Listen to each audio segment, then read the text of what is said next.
Let's see if we can fit a week's worth of gear in here. What's going on, everyone? Thanks for checking out 6 Point Survival. Today's video is on properly packing a ruck. If you've ever wondered how guys carry hundreds of pounds, it all starts with proper packing. Let's check it out. Okay, first things first is understanding where things are going to go inside of our ruck. An easy way to think of this is the things we're going to use the least are going to go at the bottom. The things that are the heaviest are going to go up against our back, and then kind of build from there. But there's more to it than that. We want to make sure that we are filling in all the available space. If we just start stacking stuff in here and go layer on top of layer, we're going to get a ton of unused space at the bottom. I'll show you exactly what that looks like and how we can avoid it. We'll actually do a couple different methods on avoiding it. So let's get started. First, I need to get all this stuff packed down a little bit smaller. Feel free to skip this part if you want, but I just have to give a shout out to everyone who's watching. Thank you very much for taking the time to watch my videos. I know you have thousands of hours worth of content you could watch, so you watching mine does mean something to me, and I really appreciate it. It's free and easy to subscribe. If you really like the stuff that I do, click that bell so you get a notification the next time a video drops. I try to do one a week. It's not always going to happen, but that is my goal. Thanks again for everyone who comments, watches, likes, whatever it might be. If you do like this, you know someone else who might, please share and have someone else subscribe. Again, it really helps me out so I can make more of this stuff for you guys. Let's get to it. All right, let's do a quick gear breakdown so you understand what we're working with. I am going to do a pack out for winter to show that even in the winter, you can fit all the stuff in. You're going to have more stuff during the winter, so it's a little bit more difficult to do. Over here, I have a hammock. I do sleep in a hammock even in the winter. I've slept in a hammock down to about 0-degree weather, so it is doable, although I don't get that in Florida. We have all of my extra clothes that I'm going to be packing with me. I have a small pack chair right there. I have an insulated air mattress here in the middle. On the other side, I have a 0-degree sleep system. I have an inner liner as well as a bivvy with that, plus a small pillow. At the top there, I got a few small waterproof containers. Those aren't mandatory, but they can definitely help. Down here in the front, might be off camera a little bit. Let's turn that. All right, so down here in the front, we'll do a quick walk around. I have a jet boil, I have a pack saw, I have my water container, I have a medical kit, I have a few different methods for purifying water, knife, multi-tool, wipes. Don't forget your baby wipes.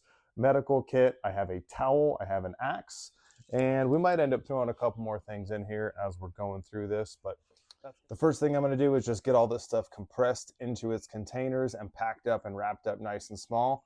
We'll go through that pretty quick. Let's go.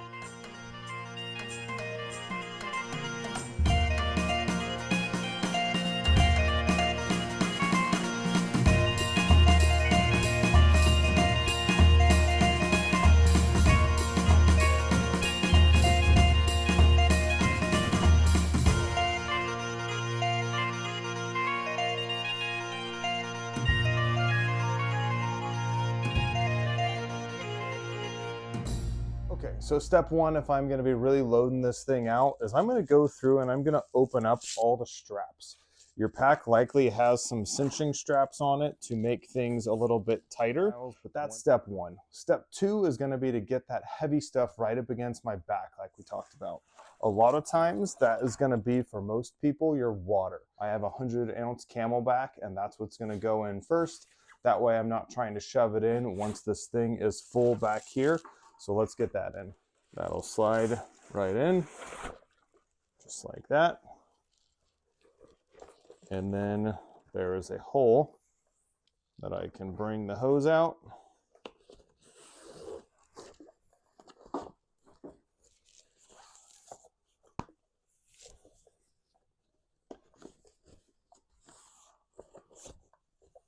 Figure out how you're going to route yours. You'll want it easy to get to, but also to stay out of your way. This will take a little bit of trial and error, but it's worth figuring out. Don't just keep fighting with something that's not working for you. Then I'll zip that up. Some rucks have a lot of pockets on the outside. This is the one that I carried for years, and it has almost nothing on the outside. There are two small compartments right here that you could slide a water bottle into. Honestly, I end up using it for a axe most of the time. And then you have a couple pouches on top here. So there's This guy opens up.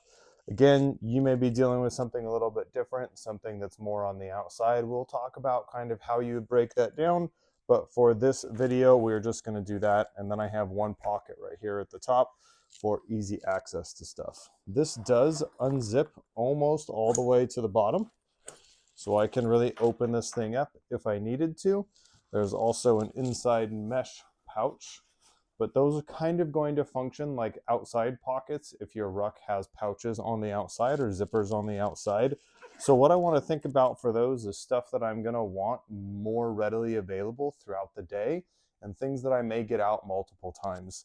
Something down here, I might keep something like sunscreen or bug spray, something that I'm going to want a couple times but not really need quick, easy access to.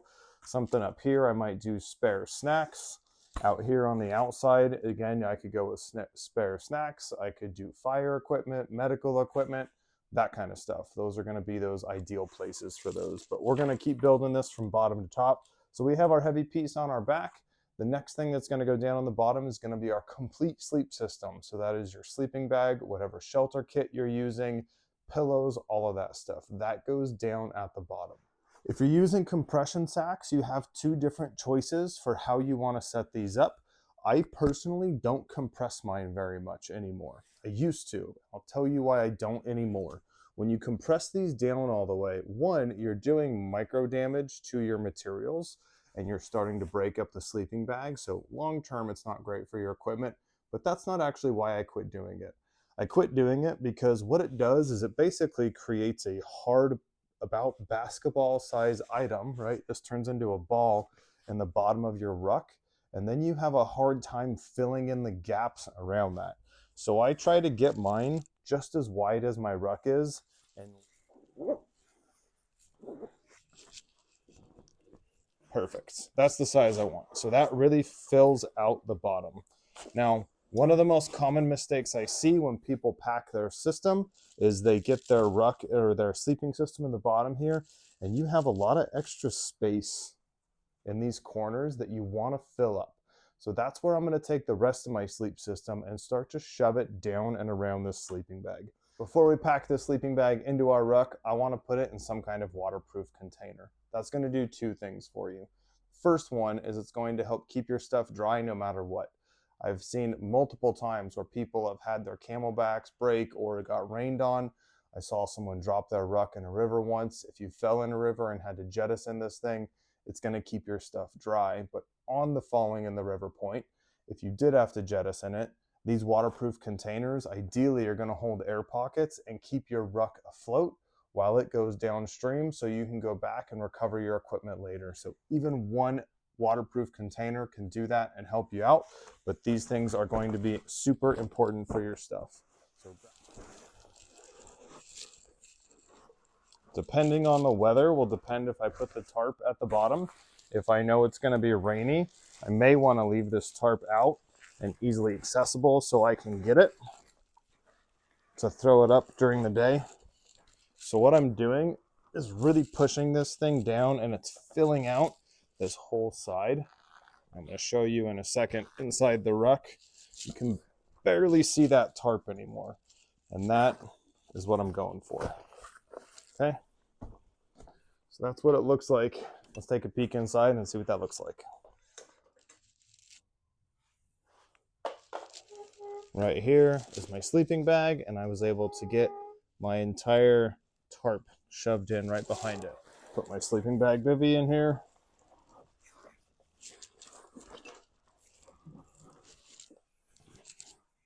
Now for the clothes.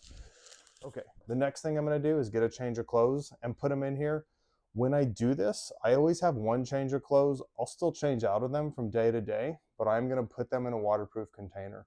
Not all my clothes need to go in a waterproof container, but at least one pair does. Again, if I fall in water, I want to have dry clothes to put on. So that's super important. So I'm going to put all of this in one waterproof stuff sack.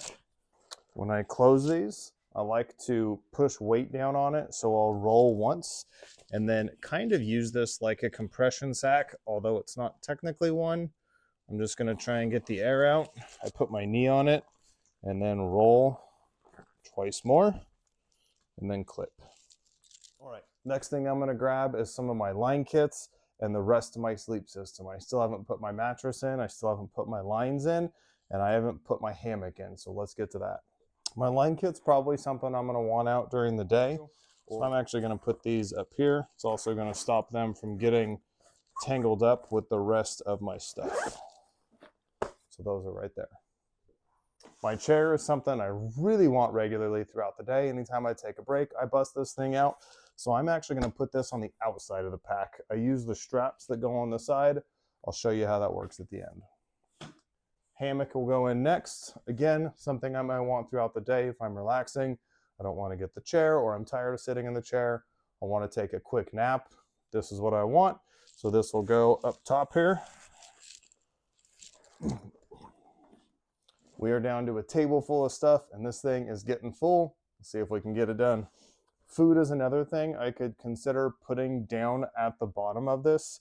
While I want some snacks available to me, something like freeze-dried meals are not something I'm gonna need super easily accessible throughout the day while I'm moving.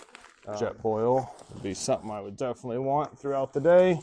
Make myself coffee, warm water, whatever it might be. All right. Knife, water purification, that's all stuff you're going to want regularly, probably multiple times throughout the day. I prefer to have this on my person in the event that I did have to get rid of the Ruck. I'm going to still want this quick and easy to get at. Same thing with my multi-tool. This is going to go on the belt. In the event that you did lose your pack, say again you fell in a river, what do you have left on your body? So I want to think about packing and layering accordingly. I need to attach my chair. Headlamp, make sure you know where that is. You do not want to be hunting for a headlamp once it gets dark. Water purification 1, 2, and 3. Have a multitude of water purification methods. I would, again, put one of these in my pocket in the event I had to jettison this. Purifying water is not something you want to struggle with when you are already freezing. Baby wipes. Trust me, when you gotta go, you don't want to fight for these. Make sure they're at the top. My axe, I can slide down.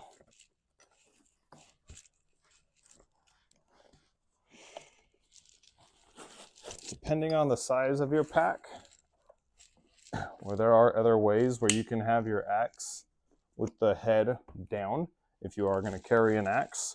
I prefer that if I can, but I don't have anything set up on this pack particularly to do that. So we'll just go facing up. Med kit, we're going to attach that to the outside. If I were to get lost or injured or was unconscious, I want someone to be able to get to this quick and easy. So this is just going to go to the molly right here on the back. My outer shell is either going to be on my body.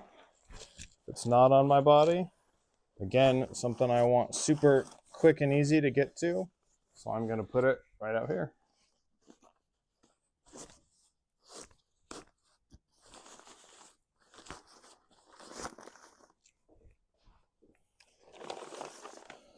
Food I can break down. I can put some of this in my pockets and I can put the rest of it in the pack. So open these up, figure out what snacks you want to take with you and figure out how you're going to get that packed into your ruck. There's not a right or wrong way on that. All I need to do is get the last little bit of clothes here and we are home free.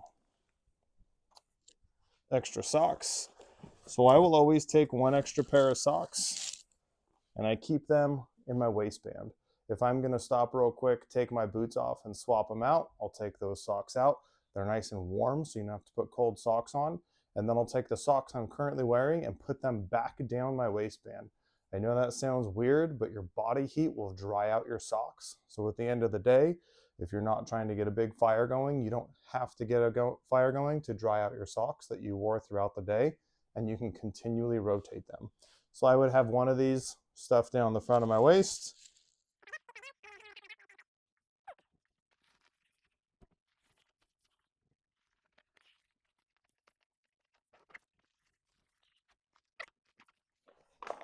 I'm gonna open one of these up, we'll break it down, we'll figure out where all this is gonna go. Anything that's a snack, right? Granola bars, maybe even the tortillas, bags of candy. Those are all gonna go in your pockets or somewhere on the top outside of your kit so you can get to this stuff easily. The other stuff is not necessarily going to need to be on the outside or readily available. I'm gonna set a stack over to the side of things that I would be putting on my body, and the rest of it is gonna go in the pack. There are 2 straps across the bottom right here. I could use that for my jacket. I like to take a whole extra meal and put one right there so that can stay on the outside, and then this will work as a backup just to ensure that it doesn't fall off at any point.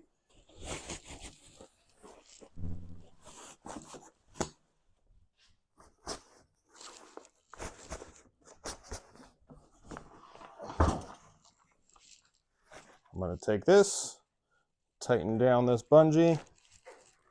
It's going to help keep everything in place, and the rest of this stuff would go on my body. So that's a full pack out for a winter backpacking trip. Summer trips are going to be a lot easier. You're going to have less equipment. You don't need any of the warmies with you. You'll have a lighter sleeping bag, and you can definitely bring more niceties. You also don't need the axe nearly as much if you're not out there during the winter. You can usually procure stuff off the ground to get a fire going. That's what it looks like. Nice and compact. I have that heavy weight right up against my back, that water bag. And as we built out, we got lighter and lighter as we went up. This was a really tight fit. Definitely doable, but if I was bringing this much stuff and I was going out regularly, I might recommend getting a little bit larger ruck. This one's about 51 liters. You can get 70 and 80 liter packs, or this one's covered in molly, so I could get more molly pouches to attach to the outside. It's really up to you on how you want to do it, but figure out how much equipment you're going to need, how small you can pack it down, and then just be smart while you're packing it. If you guys have any questions or comments, leave it below. I would love to see what you have going on. I'm happy to respond to any comments that you have out there. Hope you guys have an awesome day. See ya.